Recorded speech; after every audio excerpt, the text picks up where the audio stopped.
بسم اللہ الرحمن الرحیم۔ پچھلے دنوں عمر کوٹ میں غستاخی کا ایک واقعہ پیش آتا ہے جس میں ایک ڈاکٹر شاہ نواز غستاخی کی کچھ پوسٹیں سوشل میڈیا پہ شیئر کرتے ہیں، اس کے بعد جو ہے وہ پولیس کے ساتھ مزاحمت کے دوران ان کا قتل ہو جاتا ہے۔ اس پر لبرل، سیکولر، سوشلسٹ اور کامریڈ کہلانے والے قوم پرست نکل آتے ہیں اور سوشل میڈیا پر قانون ناموس رسالہ 295C کے خلاف ایک منفی پروپیگنڈا جاری کر دیتے ہیں۔ اس پروپیگنڈے کے اندر وہ کوشش یہ کر رہے ہیں کہ کسی طریقے سے اس گستاخ کو ثابت کیا جائے کہ اس نے کوئی گستاخی نہیں کی تھی۔ اب اس پر انہوں نے جو باتیں کی ہیں اس میں سب سے پہلی بات یہ رکھی کہ جناب وہ تو ذہنی مریض تھا۔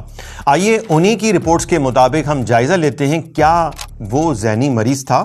سب سے پہلی بات تو یہ ہے کہ ڈاکٹر شاہ نواز جو ہے وہ سول ہاسپٹل عمر کوٹ کے اندر 18 گریڈ کا آفیسر تھا اور وہ وہاں پر باقاعدہ مریضوں کا علاج کرتا تھا۔ اس کے علاوہ اس نے اپنا ایک پرائیویٹ کلینک بھی کھولا ہوا تھا۔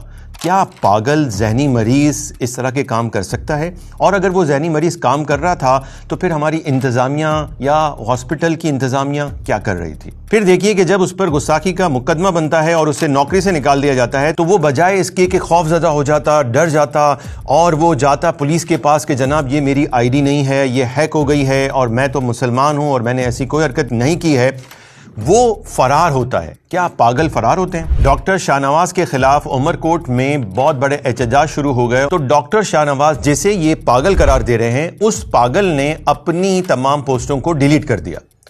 یعنی پاگل تھا تو پھر پوسٹوں کو ڈیلیٹ کرنے کی کیا ضرورت تھی؟ پھر ذرا دیکھیے کہ وہ فرار ہو کر کیا حرکت کرتا ہے۔ وہ بار بار اپنے موبائل فونز جتنے بھی اس کے نمبرز تھے وہ بند کر دیتا ہے۔ پھر اس کے بعد دیکھیے کہ جناب وہ ایک وکیل سے رابطے میں آتا ہے۔ یعنی پاگل ہے اور اس نے ذہنی مرض کی وجہ سے پوسٹ کر دی ہے اور وہ وکیل سے بھی رابطہ کر رہا ہے۔ یہ کیسا پاگل ہے؟ عمر کوٹ سے بھاگ کر وہ کراچی پہنچ جاتا ہے اور کراچی میں ایک ہوٹل پہ جاتا ہے اور وہ پاگل ہے اور وہ ہوٹل میں اپنے نام سے انٹری نہیں کرواتا کیونکہ پولیس رپورٹ کے مطابق جب پولیس کراچی کے پاک قطر ہوٹل پہنچتی ہے تو وہاں پر ڈاکٹر شاہ نواز کے نام سے کوئی انٹری نہیں تھی اور جب انہوں نے روم ٹو روم سرچ کیا تو پھر جا کر پولیس کو وہ شخص مل جاتا ہے۔ تو پاگل کیا ایسی حرکتیں کرتے ہیں؟ اس نے اپنی صفائی میں اپنے وکیل کے کہنے پر ایک ویڈیو بنائی، پھر وہ پاگل جو ہے وہ اپنی دوسری آئی ڈی کو لاگ ان کرتا ہے۔ اس پاگل کا ذہنی توازن بالکل درست ہے اور اس کے پاس وہ پاسورڈ بھی اسے یاد رہتا ہے۔ وہ دوسری آئی ڈی سے جو ہے وہ پھر دوبارہ پوسٹ کر کے وہ کہتا ہے کہ جناب میں نے جو ہے یہ گستاخی نہیں کی ہے اور یہ میری آئی ڈی ہیک ہو گئی ہے۔ تو یہ پاگل ایسی حرکتیں کرتا ہے۔ اور پھر بڑے مزے کی بات یہ ہے کہ اسے پاگل ثابت کرنے کے لیے جو ایک جعلی قسم کی اس کی میڈیکل رپورٹ بنوائی گئی ڈو میڈیکل سے، تو اس رپورٹ کی جو تاریخ نیچے لکھی ہے وہ ہے 18 سپٹمبر، یعنی کہ 17 تاریخ کو اس کے خلاف جو ہے وہ FIR کٹتی ہے اور 18 تاریخ کو ڈاکٹر صاحب جو ہے وہ بیٹھے ہوئے تھے بالکل فارغ اور انتظار میں تھے جیسے ہی یہ فرار ہو جائے اس کے خلاف FIR کٹے اور میں رپورٹ جاری کروں۔ 2 صفحات کی رپورٹ جو ہے وہ باقاعدہ ڈو میڈیکل سے انہوں نے جاری کروائی۔ اچھا، اسی رپورٹ کے اندر مزے کی بات یہ دیکھیں کہ انہوں نے بہت کچھ چھپانے کی کوشش کی لیکن ایک بات لکھی کہ جناب وہ چرس پیتا ہے، تو ایک چرسی موالی قسم کا آدمی ہے اور اس کو کہتے ہیں یہ صوفی ہے اور درویش ہے۔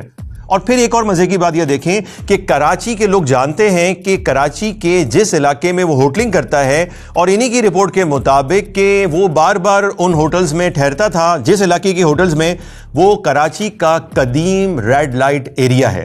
باقی آگے آپ سمجھتے ہیں کہ وہاں پر کیا کچھ ہوتا ہے۔ تو ڈاکٹر صاحب جو ہے وہ شریف تھے، صوفی تھے، درویش تھے اور یہ قوم پرست جو ہے وہاں پر جا کے بڑے نغمے گا رہے ہیں۔ تو ذرا یہ بتا سکتے ہیں کہ یہ کیسا پاگل ہے جو یہ سارے کام کر رہا ہے؟ در حقیقت اس کی والدہ نے اپنے ایک بیان میں خود کہا کہ میرے بیٹے کی پچھلے چند سالوں سے صحبت جو ہے وہ غلط ہو گئی تھی، مطلب یہ کہ وہ بری صحبت میں بیٹھنے لگا تھا۔ ایک بچے کے بری نشے کی صحبت ملی تو مجھے بچے جو حالات سب کیریئر ہوں تباہ کرے چھڑیو۔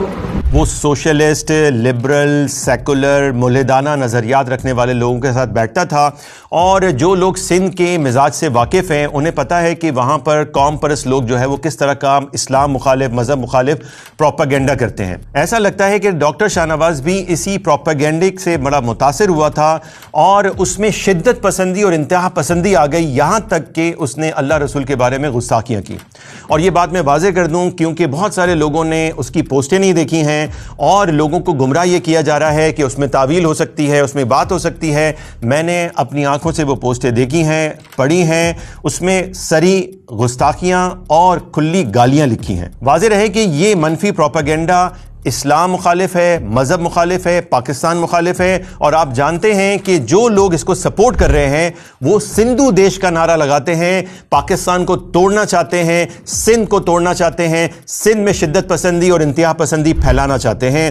تو میری گزارش ہے کہ ان کے منفی پروپیگنڈے میں نہ آئیں, اور انشاءاللہ تبارک و تعالی ہماری شعور کی انویسٹیگیشن ٹیم کام کر رہی ہے اور بہت جلد ہم اس پر ایک ڈاکومنٹری آپ کے سامنے لائیں گے اور آپ کے سامنے تمام حقائق کو رکھیں گے.